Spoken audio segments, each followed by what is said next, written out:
더불어민주당 중앙당이 광주광역시장 경선 구도를 확정했지만 구청장은 컷오프에 반발하는 후보자들의 이의 신청 등으로 경선이 더뎌지고 있습니다. 다음 주 월요일부터 사회적 거리두기가 완전히 해제됩니다.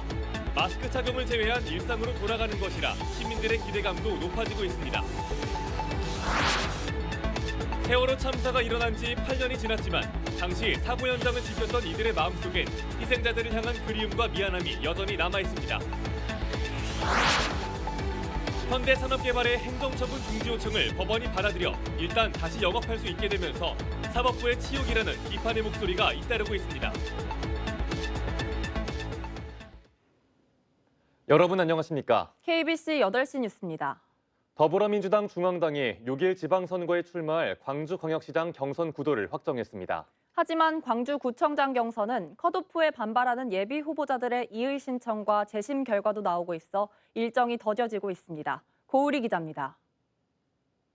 안녕하십니까. 더불어민주당 광주광역시장 후보 자리를 놓고 강기정 전 청와대 정무수석과 이용섭 광주시장이 양자 대결을 벌입니다. 지난 2018년 경선에서 양양자 의원과 3자 대결을 펼친 지 4년 만에 다시 맞붙는 겁니다. 정준호 변호사와 김혜경 남부대 초빙 교수는 컷오프 심사의 벽을 넘지 못했습니다. 2인 경선으로 권리당원 선거인단 50%, 안심번호 선거인단 50%가 반영되는 국민 참여 경선으로 진행합니다. 4년 전 탈당 경력으로 10% 감산을 적용받았던 이용섭 예비 후보는 이번엔 감산을 받지 않습니다. 민주당은 오는 25일쯤 국민 참여 경선을 시작한 뒤 오는 30일쯤 광주광역시장 최종 후보자를 발표할 계획입니다. 광역단체장과는 달리 기초단체장인 구청장 경선은 아직 일정을 확정짓지 못하고 있습니다. 부적격 결정에 강하게 반발했던 박시종 광주 광산구청장 예비 후보의 이의 신청은 받아들여지지 않았습니다. 비대위는 윤창호법 이후 음주운전 적발자는 예외 없이 부적격 판정하기로 해 광주시당의 결정을 번복하긴 어렵다고 판단했습니다. 서대석 광주 서구청장의 재심 결과는 내일쯤 발표될 것으로 예상됩니다. 그동안의 우리 지선 심사 과정을 통해서 윤리와 도덕성 기준을 강화해 나가야겠다라는 말씀을 다시 한번 저희가 되새기면서 이런 결정을 했다는 거. 민주당 광주시당은 중앙당 결정이 나오는 대로 남은 경선 일정을 진행할 예정입니다. KBC 고울입니다. 더불어민주당 광주 지역 기초단체장 공천 경쟁이 본격적으로 시작됩니다. 강신기 전 광주광역시 기획조정실장, 김성환 전 동구청장, 임택 현 동구청장, 진선기 전 광주광역시의회 부의장 등 4명이 민주당 동구청장 경선 후보로 확정됐습니다.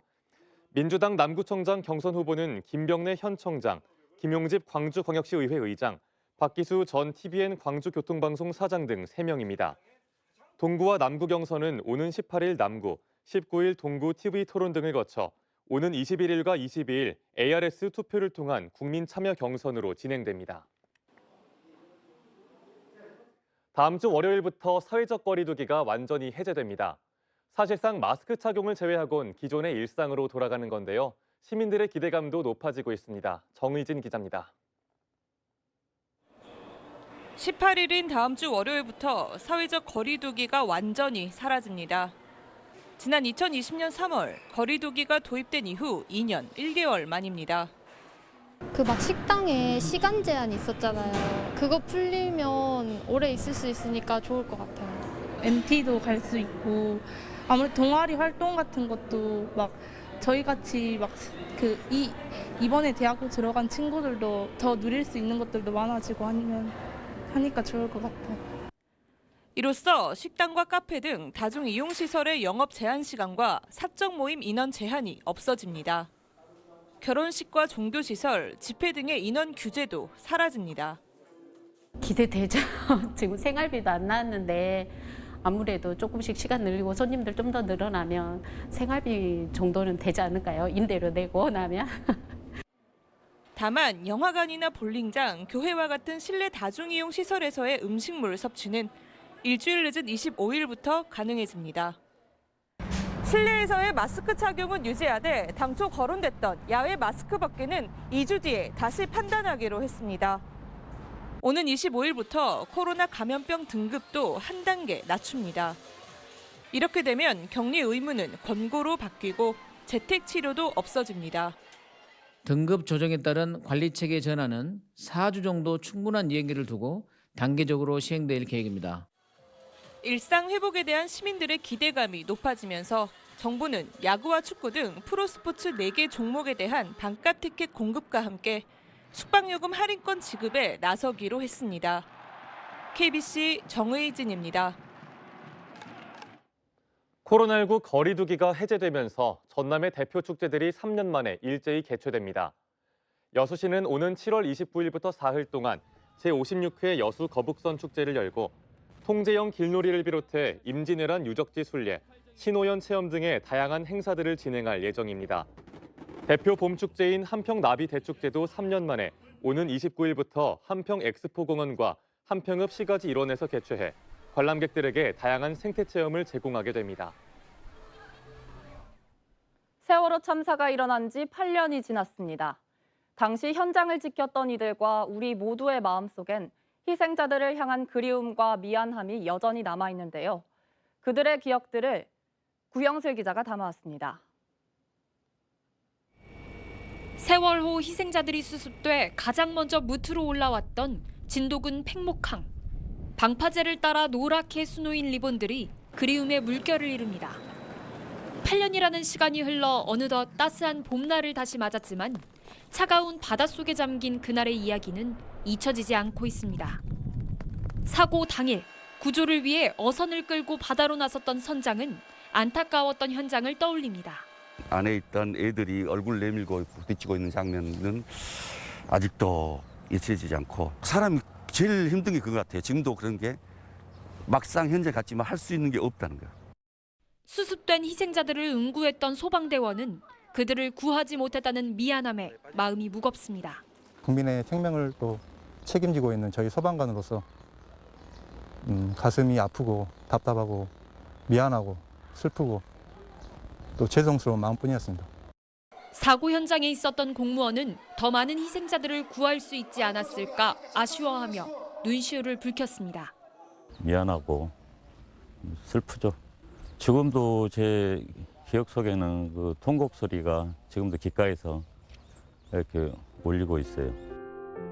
저마다 잊지 못할 기억을 안고 사는 이들은 차츰 희미해지는 세월호 참사에 대한 진상규명과 참사 재발 방지에 목소리를 높였습니다. 세월호 참사가 일어난 지 8년이 흘렀지만 우리는 지금도 그날을 잊지 않고 있습니다. 그리고 가슴 아픈 기억을 반복하지 않도록 우리는 반드시 진실을 밝혀내야 할 겁니다. KBC 구영슬입니다. 강민정 더불어민주당 의원이 세월호 참사 8주기를 앞두고 철저한 진상규명과 재발 방지 대책을 촉구했습니다. 강민정 의원은 오늘 KBC 뉴스와이드에 출연해 세월호와 관련된 진상규명을 위한 다양한 시도가 있었음에도 사고 원인 규명은 잘 안 됐다며 박근혜 정부 당시 기록물을 확인하는 등 제대로 된 조사가 필요하다고 밝혔습니다. 또 사회적 참사 특별조사위원 임기가 오는 6월 종료되는데 3개월이라도 연장해 안정적 상태에서 조사 보고서 작성이 이뤄져야 한다고 말했습니다.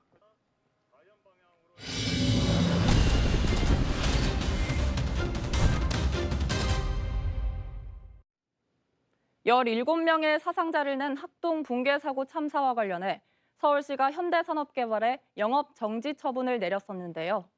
현대산업개발의 행정처분 중지 요청을 법원이 받아들이면서 일단 다시 영업할 수 있게 됐습니다. 사법부의 치욕이라는 비판의 목소리가 잇따르고 있습니다. 조윤정 기자입니다.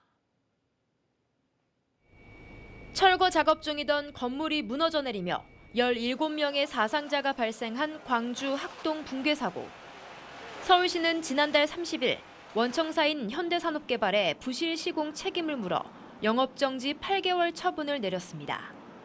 이에 따라 오는 18일부터 입찰 참가 등 신규 영업활동이 전면 금지될 예정이었습니다. 하지만 현대산업개발이 낸 집행정지 가처분 신청을 법원이 받아들이면서 관련 소송 1심 판결이 날 때까지 영업활동이 가능해졌습니다. 시민단체들은 사법부의 치욕이라며 법원의 결정을 강하게 비판하고 나섰습니다.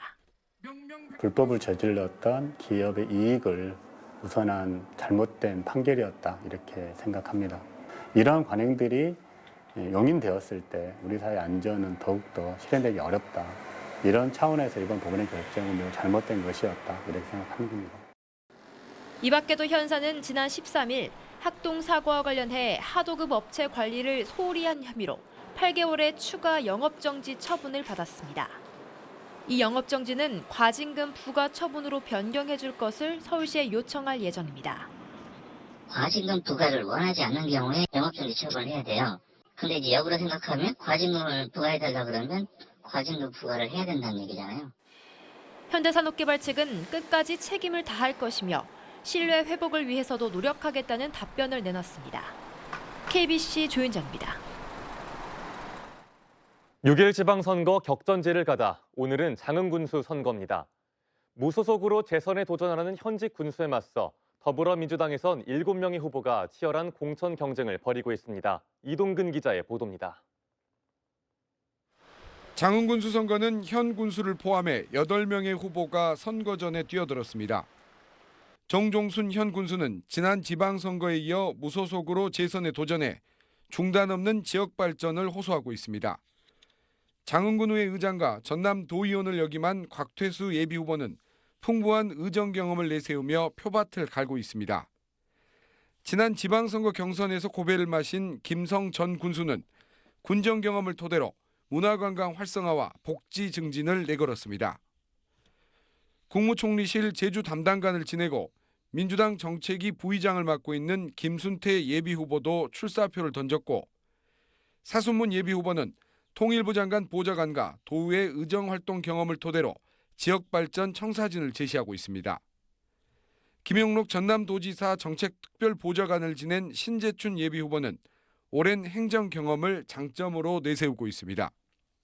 조재한 예비후보는 행정 전문가로서 주민소득과 복지 증진을 위한 특색 있는 정책 개발을, 더불어민주당 전남도당 대변인을 지낸 홍지영 예비후보는 폭넓은 인맥과 정치 경험을 내세우고 있습니다. 장흥군수 선거는 민주당 경선 결과에 따라 무소속 현 군수와 맞대결이 치러집니다. 민주당은 본선 경쟁력을 높여 텃밭을 탈환하기 위해 면접 심사에 따른 컷오프 없이 1, 2차 경선을 통해 후보자를 선정할 계획입니다. 장흥군은 문화관광 활성화와 지역소멸 위기에 따른 신산업, 농업 육성책 등이 민선 8기 과제로 꼽히고 있습니다. KBC 이동근입니다. 네, 계속해서 장흥군수 선거 소식 살펴보겠습니다. 정종순 장흥군수가 6일 지방선거 출마를 선언하고 무소속으로 재선 도전 행보에 돌입했습니다. 정 군수는 기자회견을 통해 군민 건강과 행복을 위해 더 정직하고 낮은 자세로 장흥군 발전에 헌신하겠다며 출마 포부를 밝혔습니다.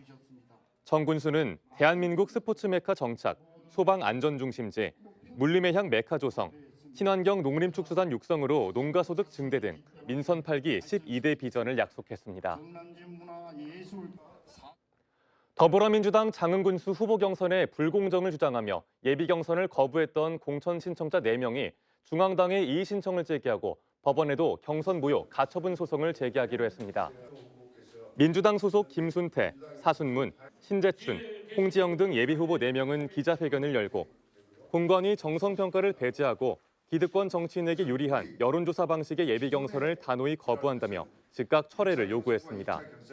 민주당은 컷오프 탈락자들의 무소속 출마를 방지하기 위해 공관위 심의 대신 권리당원과 일반 시민 여론조사 방식으로 본 경선에 나설 후보를 가리기로 했는데 당초 합의서에 서명했던 4명의 후보가 감점 규정 논란이 벌어지자 경선 참여를 거부했습니다. 디지털 시대의 광주 미래교육을 어떻게 준비할 것인가에 관한 토론회가 열렸습니다. 광주 미래교육 혁신 포럼이 4차 혁명과 미래교육이라는 주제로 연 토론회에서 박혜자 광주광역시 교육감 예비후보는 발제자로 참석해 교육부가 조성하는 미래학교의 방향성을 설명하고 미래교육원의 필요성을 주장했습니다. 배상현 조선대학교 교수가 진행을 맡은 토론회에는 이두휴 전남대학교 교수와 정현숙 학부모, 송윤미 교사가 참여해 각자의 의견을 나눴습니다. 재단법인 보문복지재단이 보호 종료 아동을 위한 후원금 1억 5천만 원을 전달했습니다. 보문복지재단은 오늘 동국미술관에서 전달식을 갖고 만 18세로 보육시설에서 나와야 하는 보호 종료 아동의 심리치료 등에 써달라며 초록우산 어린이재단에 후원금 1억 5천만 원을 전달했습니다. 재단은 지난해에도 보호 종료 아동 지원을 위해 1억 원을 후원한 바 있습니다. 전남 도림미술관에서 진행 중인 리움미술관 순회 기획전이 많은 관심을 끌고 있습니다. 전남 도림미술관에서는 지난달 24일부터 리움미술관 기획전시순회전 인간 7개의 질문을 개최하고 있으며 전시회에서는 세계적 거장 알베르토 자코메티와 앤디 워홀 등 국내외 작가 40여 명의 작품 100여 점이 선을 보이고 있습니다. 오늘 김황식 삼성문화재단 이사장은 전남 도림미술관 순회전을 관람하고 앞으로도 국내 최고의 살인미술관과 지역 공립미술관의 협업을 통해 지역민들에게 수준 높은 문화의 장을 제공하는 데 노력하기로 했습니다. 개원 51주년을 맞은 조선대병원이 새 병원 신축에 힘을 모으겠다고 강조했습니다. 김경종 조선대병원장은 오늘 병원 의성관에서 개원 51주년 기념식을 갖고 오랜 수건 사업인 새 병원 신축에 힘을 모아 미래 100주년을 향한 제2의 도약을 준비하겠다고 밝혔습니다. 병원 발전에 힘써온 교직원 131명에게는 상장을 수여했습니다.